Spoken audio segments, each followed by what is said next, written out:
The grocery bags slip from my fingers before I fully grasp what I'm seeing. The jar of tomato sauce shatters on my new tiles, splattering red across the pristine white surface like blood at a crime scene. For 3 heartbeats, I stand frozen in my own doorway, keys still dangling from my hand. My mother and my sister are in my small house. My house, which I only showed them photos of 3 days ago. My house, whose address I had deliberately kept from them. What are you doing here? My voice sounds distant. Hollow. Brielle whirls around, a tape measure stretched between her hands. She's just measured the guest bedroom. My office. Her expression is startled for a moment before it transforms into something annoyed and entitled. Autumn, you're home early. Mother straightens up after having rearranged my sofa and armchair into a configuration I despise. We thought you'd be at work until 5. That doesn't answer my question. I step over the growing puddle of sauce. My shoes stick slightly to the floor. How did you get in here? Mother waves a dismissive hand.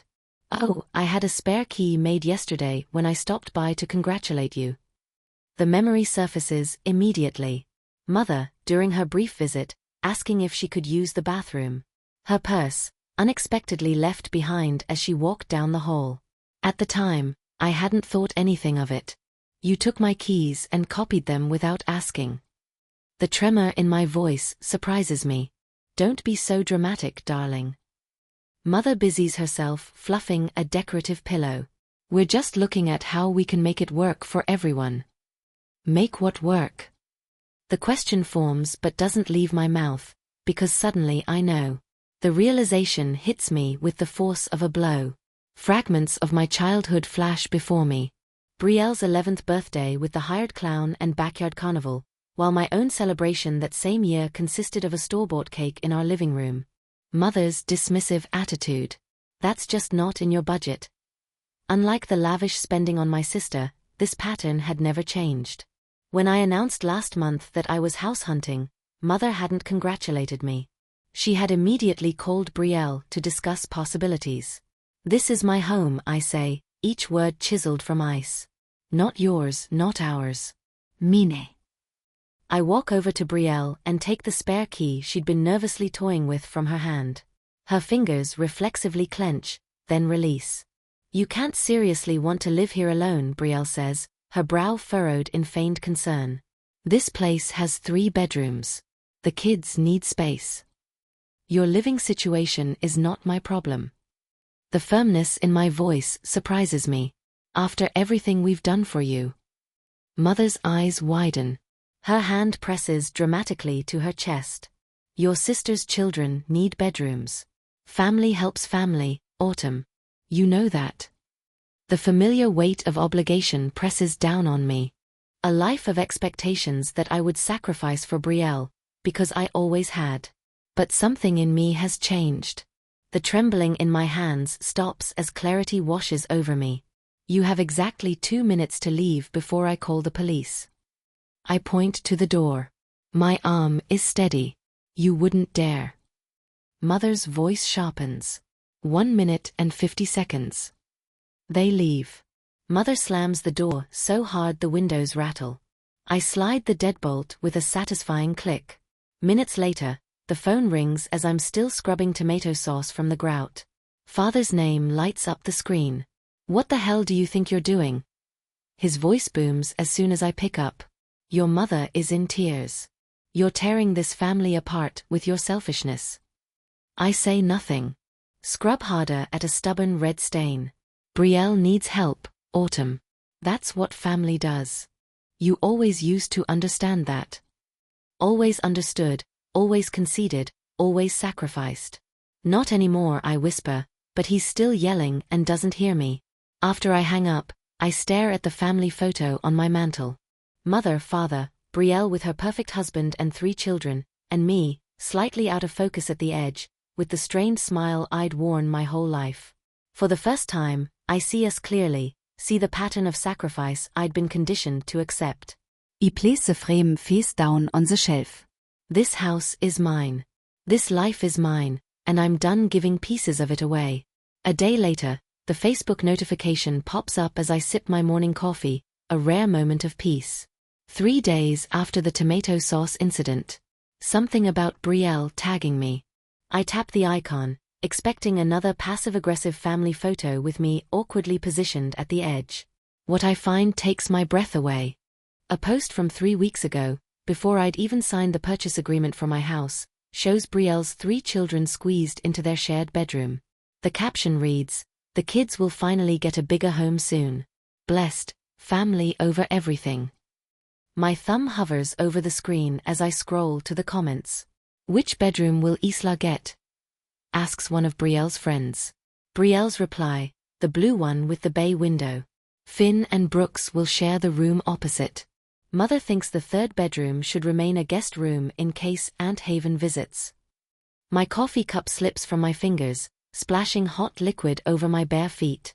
I barely notice the burn. 3 weeks ago. They planned this 3 weeks ago, before I even signed my mortgage papers. I rush to the bathroom. My stomach churns as the enormity of it sinks in. This wasn't an impulsive idea after they saw my house. This was calculated, planned. They had strategically considered how to take over my home before I even owned it.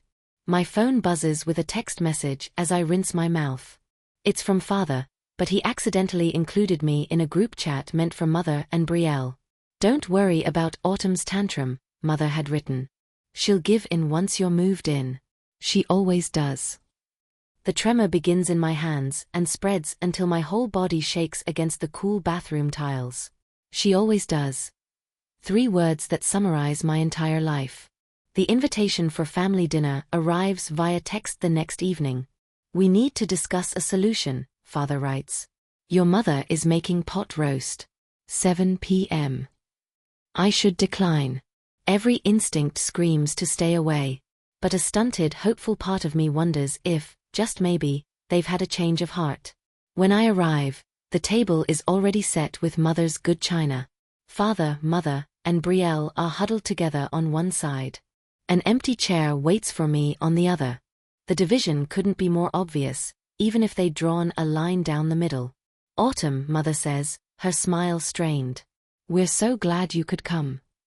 Before I can respond, Father pushes a manila folder across the table. "We've found the perfect solution." Inside are printouts of 5-bedroom houses, all within a 2-mile radius of Brielle's children's school. Each listing is marked with notes like "perfect playroom" and "good yard for the kids." "They're lovely," I say carefully. "For Brielle and Weston." Father clears his throat. "For all of you together. We've already spoken with your bank," Mother adds, stirring her iced tea. "Transferring your mortgage to another property is quite simple. The price difference would be manageable if everyone contributed something." My Mut goes der Y.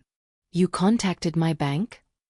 "Just preliminary discussions," Mother says, brushing away my concern like an annoying fly. "Your furniture won't all fit, of course," Brielle interjects. "But we could sell the extra pieces. We'll need space for the kids' bunk beds." The front door opens and Weston strolls in, late as usual. He nods at me before turning to Father. "I've been thinking about the garage spaces. The left side would be better for my van, if Autumn doesn't mind parking on the street." The casual way they parcel out my property, a home they never contributed a cent to, leaves me speechless. My hands clench into fists under the table. "Autumn," Father says, his voice taking on the stern tone he used when I was a child and disappointed him. "Refusing to help would show that you don't truly care about being part of this family." Mother reaches across the table, touching my hand, but not quite. "Think of your relationship with your niece and nephews. Children remember who was there for them. Everyone in this town knows family comes first," Brielle adds, her eyes narrowing. "What would people think if they knew you had all that space while your sister's kids were crammed into one room?" The weight of their expectations presses on my chest. 4 years, my entire identity within this family was Brielle's supportive sister, never just Autumn with my own dreams and needs. "I spoke with August at your office," Father mentions casually, as if he hadn't just crossed another boundary. "He understands that your family crisis might require some flexibility in your schedule to help Brielle move." After everything we've done, Mother adds, her voice trembling with feigned emotion, provided a home all these years. The memory surfaces of me writing monthly rent checks throughout college while living in their basement, watching them pay Brielle's full tuition and apartment costs without question. The silence stretches as they wait for my capitulation. The familiar script: Autumn protests. Family applies pressure. Autumn gives in. She always does. But something has shifted inside me since I found them in my house. The pattern is suddenly visible, like one of those magic eye pictures that, after years of seeing random dots, snaps into sharp focus. I stand, placing my napkin carefully beside my untouched plate. "Watch me not help," I say, my voice steadier than I feel. I walk out, ignoring their shouts to come back, their demands to sit down and be reasonable. In my car, the phone begins to buzz with texts and calls. I switch it to silent. As I drive home that night, my phone alight with angry messages, I wonder if it's worth it, potentially losing my family if I stand firm. Should I hold this boundary at all costs, or find a compromise that doesn't completely sacrifice my independence? The house was mine, but was complete estrangement the only way to protect it? The thought of compromise flickers and dies as I remember the Facebook post. They never intended to ask. They planned to take. Some boundaries cannot be partial. Sometimes, the only protection is a wall. 3 days after the dinner ambush, notifications ping on my phone like small detonations. Each one rips me from the brief peace I found. I make the mistake of checking Brielle's latest Facebook post. Her children squeezed onto an IKEA sofa, faces contorted into exaggerated pouts.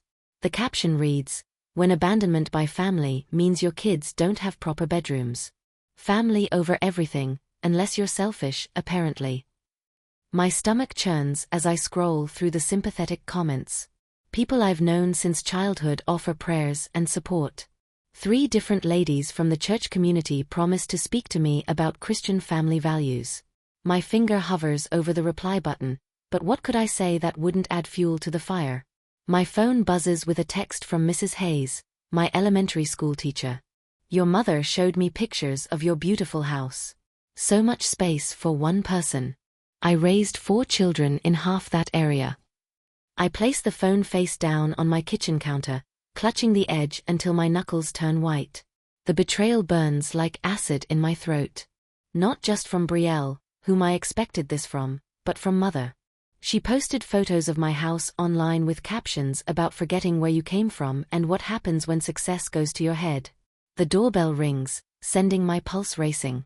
Through the peephole, I see Reverend Miller standing on my porch, Bible tucked under his arm. This isn't a coincidence, it's a coordinated attack. "I'm sorry, I don't have time for visitors today," I call through the door. "Autumn, I've known you since Sunday school. Your family is worried, and as your spiritual advisor." "I haven't requested spiritual counseling," I interrupt, surprising myself with the firmness in my voice. "Please respect my privacy." His sigh is audible through the door. "I will pray your heart softens." After he leaves, I sit at my kitchen table, making a list of everything that's happened in the week since I threw my family out of my house. The extent of their retaliation becomes clearer and more frightening. Yesterday, I discovered the first concrete proof of how far they are willing to go. My mortgage statement hadn't arrived, so I called the bank. "We sent it to your updated address," the representative explained. "Your parents contacted us to have your financial documents forwarded to their home for safekeeping." The violation of my privacy takes my breath away. They almost succeeded, had I not been so vigilant with my payments. What else have they redirected? What other parts of my life are they quietly commandeering? Sleep has become almost impossible. I lie awake, cataloging potential vulnerabilities, startling at every creak and rustle outside my windows. The thought of checking my mail each day fills me with dread. What new boundary will they have crossed? What new accusation of guilt will be waiting? This morning, I received an email from code enforcement. My parents had contacted them, raising concerns about commercial activities at my address. A complete fabrication, but one that forced me to respond with formal documentation, proving that while I occasionally work from home, I don't operate a business. The price of this estrangement continues to rise, but the alternative, a life of exploitation, seen only as Brielle's support system, seems unbearable now that I've caught a glimpse of freedom. I start small, changing passwords, arranging for mail forwarding directly to my workplace, installing security cameras at every entrance. I document every unwanted contact, every social media post, every attempt to access my personal information. The methodical process calms my trembling hands. As the security company finishes installing my new system, I feel a strange mix of sadness and relief. My home, the place that should represent my independence, now resembles a fortress. The next morning, a small miracle appears on my desk at work. A loaf of homemade bread, wrapped in brown paper, with a note tucked under the twine. Sorry I gossiped about your new home. Not everyone thinks you're in the wrong. Some of us wish we'd been brave enough to set boundaries years ago. Ember. I hadn't realized how isolated I felt until this small gesture of support brought tears to my eyes. The moment of peace is short-lived. That evening, I pull into my driveway to find Brielle's SUV parked in front. Through my front window, I see shadows moving inside my house. The familiar pang of hurt is joined by something new. Cold, crystalline rage. This time, I don't hesitate. I call the police from my car, watching as neighbors peek through curtains, observing the unfolding drama. When the officer arrives, my family has noticed me sitting in my driveway. They spill onto the porch. Mother's face is contorted with self-righteous indignation. Father's face is red with fury. Brielle clutches her purse like a shield. She's throwing her own family out onto the street. Brielle shouts dramatically as the officer approaches. "We were just visiting." "With what key?" I ask calmly, showing the officer the footage from my security camera on my phone. "I did not give you permission to enter my house." Mother steps forward, her eyes darting to the gathering neighbors. "How could you call the police on your own flesh and blood? What will people think?" Something in me shifts. The question that has controlled my entire life, what will people think? Suddenly seems absurdly irrelevant. "I don't care what they think," I say, my voice firm. "I care what I think, and I think this ends today." The officer escorts them off my property with a warning about trespassing. As they drive away, something profound becomes clear to me. I've spent my whole life afraid of disappointing my family, measuring my worth by their approval. But I never considered how consistently they've disappointed me, how little they've valued my independence, my choices, my right to a life not defined by what I can give them. The next day, Daniel, a college friend who now practices family law, helps me draft a formal cease and desist order.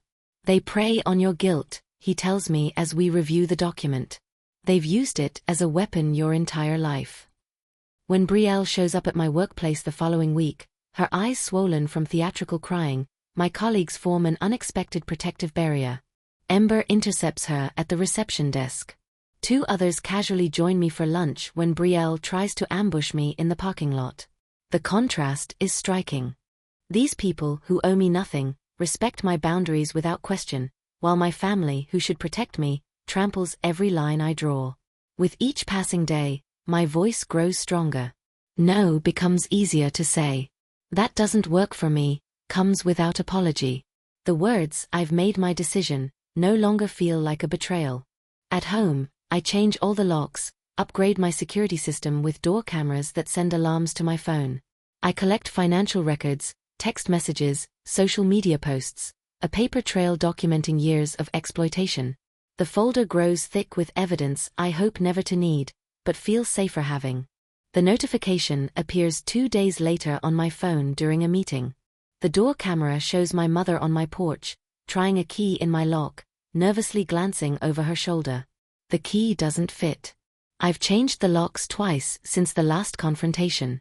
Her expression darkens as she tries again. Then she reaches into her purse for what looks like another key. My heart pounds as I watch the footage. This isn't over. This is just beginning. I spend my Sunday afternoon assembling evidence like puzzle pieces on my dining room table. Every trespass, every manipulation, every lie documented with military precision. The security camera footage plays on my laptop, showing mother trying 3 different keys at my front door yesterday while I was at work.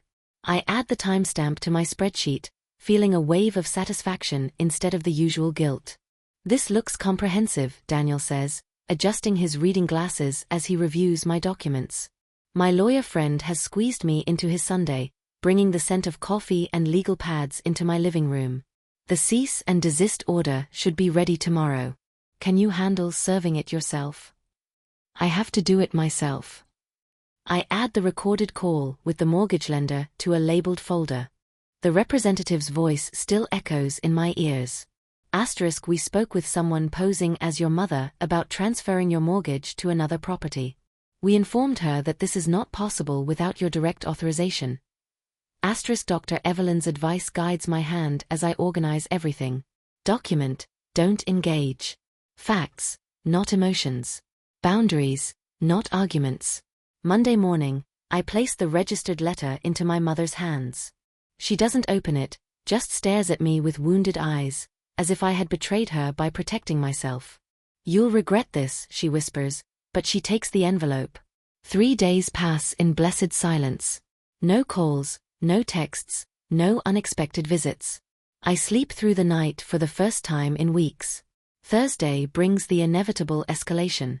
I'm reviewing code at my desk when Ember from accounting appears at my cubicle, eyes wide. Your parents are in the lobby, she whispers. They told reception your sister had an accident and they need you immediately. Cold dread washes over me until I see Brielle's text complaining about her children's school lunch, timestamped 2 minutes ago. I find my parents arguing with our receptionist. Mother dabs dry eyes with a tissue while father demands I be brought out immediately. Family emergency. He barks at the young man behind the counter. Her sister's injured. I just texted Brielle, I sei, stepping into view. My voice remains calm despite the tremor in my hands. She's fine. Mother drops the tissue. Autumn, thank goodness, we were so worried. Mrs. Adams, my boss, appears beside me, her expression carefully neutral. Is everything all right? Father tries his charming smile. Family matter. We're just borrowing Autumn for a bit. My family appears to be lying about a medical emergency to disrupt my workday, I say to my boss, loud enough for the entire reception area to hear. I apologize for the disturbance. Security escorts them out while I return to my desk, ignoring the stares. That evening, I discover Brielle's latest attack. A GoFundMe page titled Housing Crisis, Help My Children Have a Home, with my photo prominently displayed. An email to the platform's legal department, disputing the unauthorized use of my image, and the campaign vanishes by morning. My father's voicemail that night slips from anger into accidental truth. You ungrateful little. Do you know what you we done? We had everything planned. We were moving in, whether you liked it or not. And now you've embarrassed your mother in front of everyone. I save the recording with a grim smile. When my company posts an opening for their new branch in Austin, Texas, I weigh a promising opportunity against fleeing the conflict. Would moving mean letting them win? Or was it my chance for a fresh start beyond their reach? My support system rallies around me like a protective wall.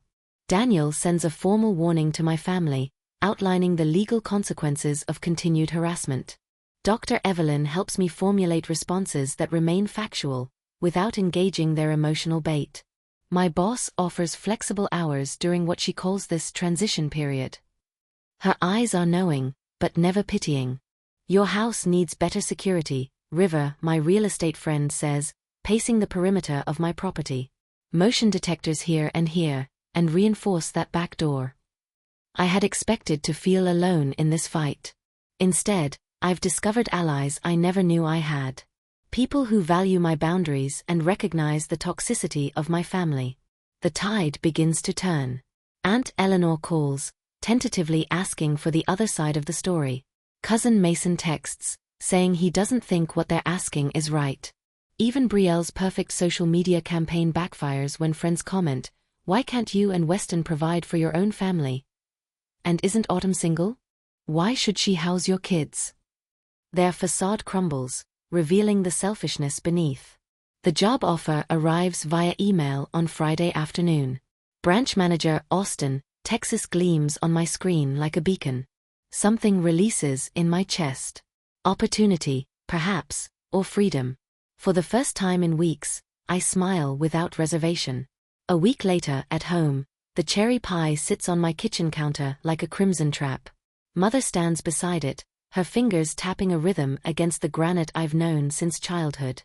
The beat of her impatience when I don't immediately agree to her plans. "This is your favorite pie," she says, though cherry was always Brielle's preference, not mine. I've corrected her on this at least 20 times over the years. Her eyes keep darting to the security camera near my entrance. The blinking red light seems to make her nervous, which gives me a small measure of satisfaction. "I think we got off on the wrong foot with all of this," Mother says, her voice unnaturally sweet. She's rehearsed this.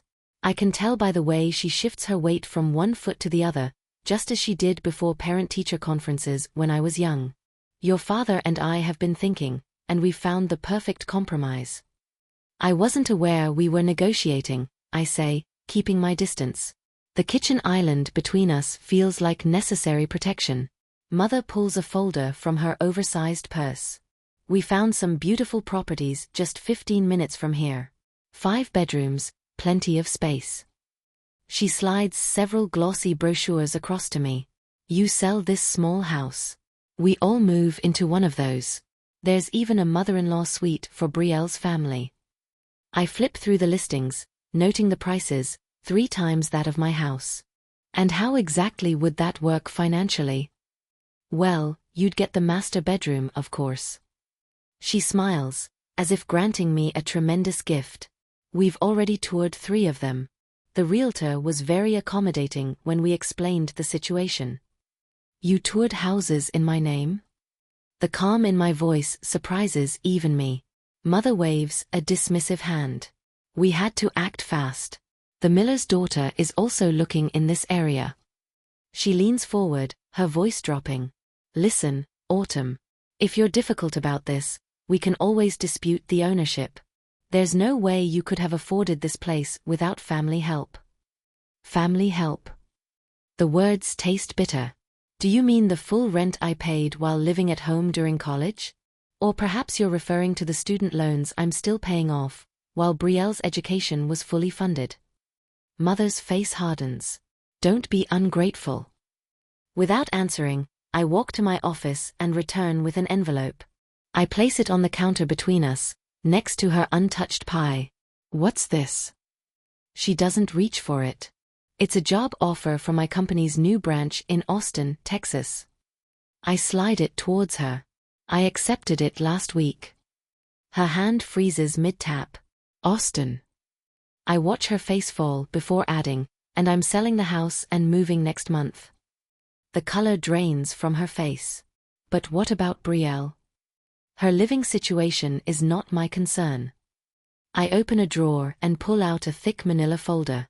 I've collected some interesting documents. I spread the contents on my counter. Financial records showing my paid rent during college versus Brielle's fully funded education. Comparisons of birthday expenses showing the thousands spent on her parties versus the minimum for mine. Loan papers for the cars they bought her while I saved for my used Chevrolet. What is all this? Mother's voice has lost its rehearsed quality. Evidence. I pull out my phone and tap the screen. And here's my security footage showing 17 unauthorized attempts to access my property. Mother stares at the screen, watching herself and Brielle trying keys in my lock, peeking through windows, and even once, bringing a locksmith who thankfully declined the job. "I'm not running away," I say, gathering the papers. "I'm running towards something better. A life where I'm valued, not just useful." "Your father will be furious," she whispers, but there's a new uncertainty in her voice. That's what I'm counting on. 3 days later, I arrive at my parents' house for what they've billed as a family meeting to resolve the housing situation. The driveway is full. My aunt's car, my cousin's SUV, even my grandmother's ancient Mercedes. The whole clan is here to witness my capitulation. I take a deep breath before entering, the folder secure under my arm. The conversation in the living room falls silent as I step inside. Brielle sits on the sofa between my parents, a united front. The extended family is arranged in a loose semicircle, an audience for the performance. There she is, Father says, standing with a strained smile. We were just about to explain our solution to everyone. Actually, I say, my voice carrying through the suddenly quiet room. I have an announcement first. I place my folder on the coffee table and open it, revealing the listing for my house, complete with professional photos and a bright red for sale banner across the top. My house goes on the market Monday, I say, and I've accepted a position at my company's Austin, Texas branch. I'm moving next month. The silence lasts 3 heartbeats before Brielle's shriek tears through it. But what about us? Where will we go? I look her straight in the eye. The same place you've lived up until now. The same place you'd still be if you hadn't tried to take what's mine. Father stands, his face red. This is how you abandon your family after everything we've done for you. Everything you've done? I pull out copies of my documents and hand them to my grandmother and aunt. Here's a record of what you've actually done. Different rules for different daughters, different support, different expectations. My aunt's eyes widen as she schemes the papers. You made her pay rent during college while you paid for Brielle's apartment? That built character. Father snaps, but his confidence wavers as more family members begin to examine the evidence.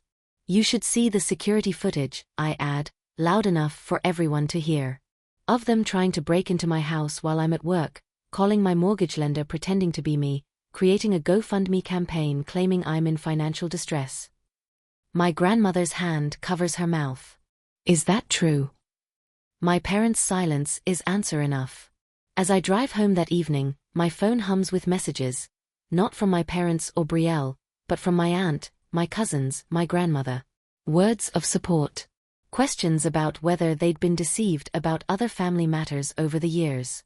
The beginning of cracks in the family mythology.